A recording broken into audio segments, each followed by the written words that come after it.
गीता एक गरीब लड़की है। वह बिन माँ बाप की बेटी है, इसलिए उसकी सास और उसका पति उसे ज़्यादा कुछ नहीं कहता। गीता के घर में गीता की ही चलती थी। वो जो कहती थी उसकी सास और उसका पति बिना कुछ कहे मान लेता था, क्योंकि वह एक बिन माँ बाप की बेटी थी और उसने शादी से पहले बहुत दुख दर्द सहा था। गीता घर का कोई काम नहीं करती थी। उसके घर का सारा काम उसका पति और उसकी सास करती थी और कुछ काम उसकी बेटी भी करती थी। गीता तो रोज अपना पर्स लेकर बाहर घूमने चली जाती थी। गीता को कोई कहता भी नहीं था कि वह इस तरह रोज बाहर न जाए या घर का काम करे। घर का काम उसका पति और उसकी सास कर लेती थी। लेकिन एक दिन उसके पति को उसकी सास ने कहा कि बेटा, गीता को ना रोको टोको, तो उसको समझाओ कि इस तरह रोज बाहर जाना सही नहीं होगा।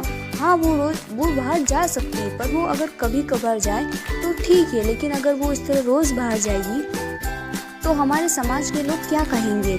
ये सब गीता का पति बहुत परेशान रहने लगा। उसे समझ ही नहीं आता था कि वो करे तो क्या करे। अगर वो गीता को कुछ कहता था तो गीता नाराज हो जाती। उसे समझ ही नहीं आता कि वो करे तो क्या करे। वो गीता को कुछ ज़्यादा बोल भी नहीं सकता था और वो ना ही माँ की बात टाल सकता था। इसी तरह गीता रोज अपने ससुराल वालों को कुछ न कुछ कहती रहती। घर में कुछ भी करना हो गीता की ही चलती थी।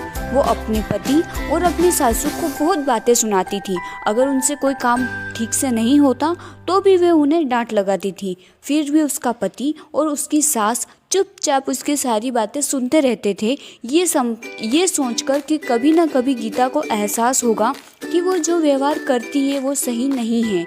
हम उसे लाड़ प्यार करते हैं, इसका मतलब ये नहीं कि वो हवा में उड़ने लगे। पर ये बात कभी उसके ससुर ने और उसके पति ने उसके मुंह पर नहीं कही। उन्हें सिर्फ इसी बात का विश्वास था कि कभी न कभी उसे इस चीज का एहसास होगा।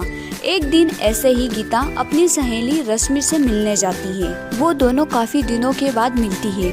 रश्मि उसको सारी बातें बताती है कि कैसे उसकी सासू उस पर अत्याचार करती है और उसका पति भी उसकी सास की मदद करता है, उसे कुछ नहीं कहता।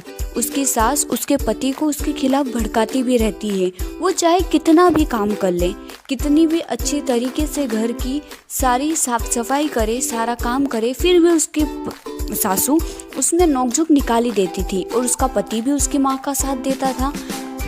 जब ये बात रश्मि ने गीता को बताई तो गीता को एहसास हुआ कि वो तो अपने पति और अपने सासू के साथ इतना बुरा व्यवहार करती है, घर का कोई काम नहीं करती, फिर भी उसकी सासू और उसका पति उसे कुछ नहीं कहता। वो उन्हें बार बार छोटी छोटी चीज़ों के लिए हजारों बातें सुनाती है, फिर भी उसके सासू ने उसे कभी नहीं डांटा। ये सुनकर गीता को अपनी गलती का एहसास होता है और वह घर जाकर अपनी सासू के सामने रोने लगती है। उन्हें सब बात बताती है कि उसे उसकी गलती का एहसास हो गया है कि उसने कितना गलत किया। तब उसकी सास उसे कहती है कि बेटा रो मत, हमें विश्वास था कि तुम्हें एक न एक दिन अपनी गलती का एहसास होगा और तुमने गलती चाहे कैसी भी की हो, लेकिन तुम्हें अपनी गलती का एहसास हो गया, बस यही बड़ी बात है। अब हम सब साथ मिलकर हंसी खुशी रहेंगे।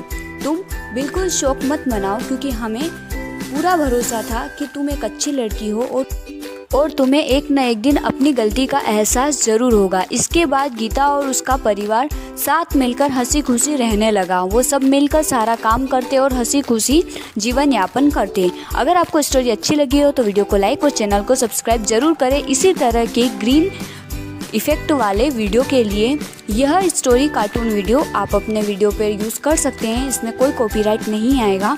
हाँ, मेरी जो इसमें आवाज़ है, मेरा जो साउंड है, मेरा जो म्यूज़िक है, उसको आप हटा दीजिएगा, या तो अपना रिकॉर्ड करके उसमें डाल दीजिएगा या फिर कोई म्यूज़िक ऐड कर दीजिएगा, तो उसमें कॉपीराइट नहीं आएगा। आप सभी का दिल से धन्यवाद।